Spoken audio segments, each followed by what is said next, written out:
itu zakat yang sudah dikumpulkan, sudah diwajibkan dari kaum muslimin, dikumpulkan oleh amil. Kalau di Aceh ini adalah Baitul Mal, seluruhnya disalurkan kepada fakir dan miskin dan senis-senis yang lain.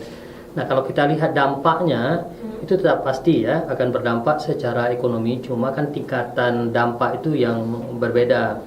Nah, kalau kita bicara dampak terhadap penanggulangan kemiskinan, maka harus kita lakukan kegiatan-kegiatan pendistribusian dan pendayagunaan zakat itu yang secara langsung berdampak terhadap penanggulangan kemiskinan. Misalnya kemiskinan itu ada problem pendidikan. Nah, zakat bisa digunakan untuk menyediakan beasiswa kepada anak-anak fakir dan miskin. Jadi dia disubsidi, dibiayai pendidikannya secara berkelanjutan sampai dia bisa mandiri. Bahkan sekarang Baitul Mal bisa menyediakan bantuan pendidikan atau beasiswa itu sampai tingkat sarjana, dia bisa menjadi sarjana. Lalu ketika dia sudah menjadi sarjana, kemudian dia sudah bisa bekerja, dia bisa mandiri dan akan bisa mensupport, mendukung ekonomi keluarga. Ini kan satu pendekatan yang dilakukan.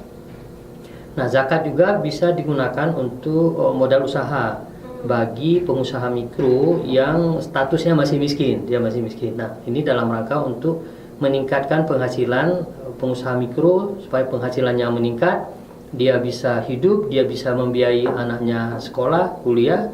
Nah, kemudian secara bertahap juga ekonominya akan meningkat. Nah, dan bahkan dia bisa keluar dari kemiskinan. Bagi misalnya lagi anak-anak muda ya yang putus sekolah atau tidak sudah tamat kuliah tetapi tidak punya keterampilan khusus, belum kerja, masih menganggur. Nah, Baitul Mal dengan dana zakat itu bisa menyediakan keterampilan khusus. Kalau dia punya keterampilan akan mudah mencari pekerjaan atau dia bisa mandiri. Nah, dengan kemandirian itu dia akan mendapatkan penghasilan. Ketika penghasilannya sudah bisa memenuhi kebutuhan hidupnya, maka dia sudah bisa keluar dari kemiskinan. Dan sampai ke tingkat paling bawah, misalnya ada masyarakat miskin di tingkat kampung, di desa-desa. Dana zakat itu bisa digunakan untuk modal bagi pengusaha mikro yang berada di desa-desa. Seperti tadi itu bahwa dengan modal usaha yang terus-menerus dan pendampingan yang dilakukan oleh amil zakat, dalam hal ini Baitul Mal, maka akan memfasilitasi, mendukung orang miskin yang punya usaha itu secara bertahap penghasilannya meningkat dan terus meningkat sampai dia bisa keluar dari kemiskinan.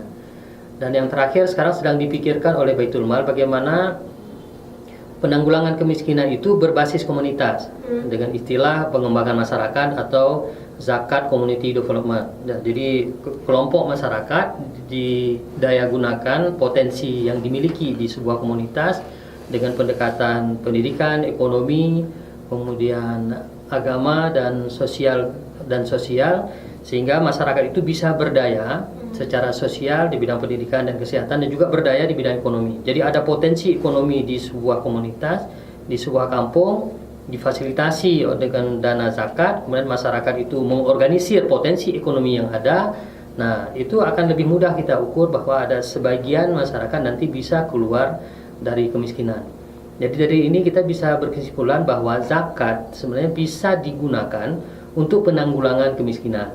Masalahnya adalah tentu jumlah zakat kita yang belum cukup banyak.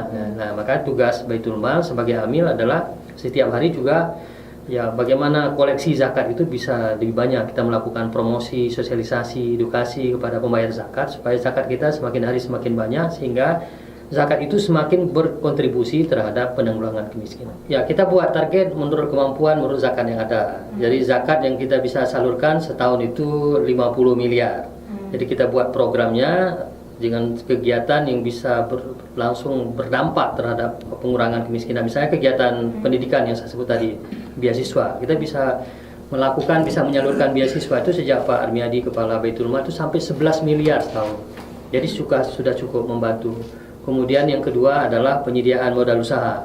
Jadi dua hal ini sudah cukup membantu atau sudah sangat berkontribusi zakat terhadap penanggulangan kemiskinan. Ditambah yang kecil nanti penyediaan alat-alat kerja. Jadi ada masyarakat punya usaha tapi peralatan kerjanya tidak lengkap atau sudah tidak bagus lagi, dibeli alat yang baru sehingga usahanya bisa lancar kembali. Ada pelatihan keterampilan tadi yang belum punya keterampilan anak-anak muda begitu kan. Itu kita lakukan. Kemudian ada masyarakat yang di kampung-kampung yang tidak punya akses untuk mendapatkan modal. Ya, Baitul Mal menempatkan modal di sana. Jadi dari 50 miliar zakat yang bisa disalurkan setahun, ya sepertiganya untuk kegiatan ekonomi. Akan sangat berdampak terhadap peningkatan ekonomi masyarakat. Memang pertanyaannya apakah Baitul Mal ya bisa serta-merta mengeluarkan masyarakat dari kemiskinan? Tentu tidak, ya kan? Departemen atau dinas lain di luar Baitul Mal punya anggaran yang cukup besar juga. Kemiskinan kita masih cukup tinggi di Aceh, karena problem kemiskinan itu kan bukan seperti menyelesaikan rumus matematik gitu kan, tapi ini hal yang pelik. Tetapi kita ingin katakan bahwa zakat itu berperan, berfungsi, berkontribusi untuk menanggulangi kemiskinan. Dan ke depan tentu kita akan pertajam terus bagaimana mengukurnya. Nah sekarang sudah sampai ke sana kita diskusi. Misalnya kita buat target dari 1% target pengurangan kemiskinan di Aceh setahun. Nah kita berharap zakat itu bisa berkontribusi 10%. 10% dari 1% itu. Nah cuma kan nanti kita juga akan ya konsultasi, diskusi dengan statistik dan mereka yang punya keahlian bagaimana mengukurnya. Nah sekarang dari tahap perencanaan pendistribusian zakat, target itu sudah kita buat. Jadi kontribusi zakat bisa 10% dari kemiskinan yang berkurang setiap tahun. Dan secara nasional pun targetnya dibuat seperti itu. Jadi sudah cukup besar saya kira ya peran zakat untuk sekarang ini, karena zakatnya dikelola secara baik, secara profesional oleh Badan Amil yang baik. Di Aceh itu Baitul Mal dan di luar Aceh ada Basnas. Oke.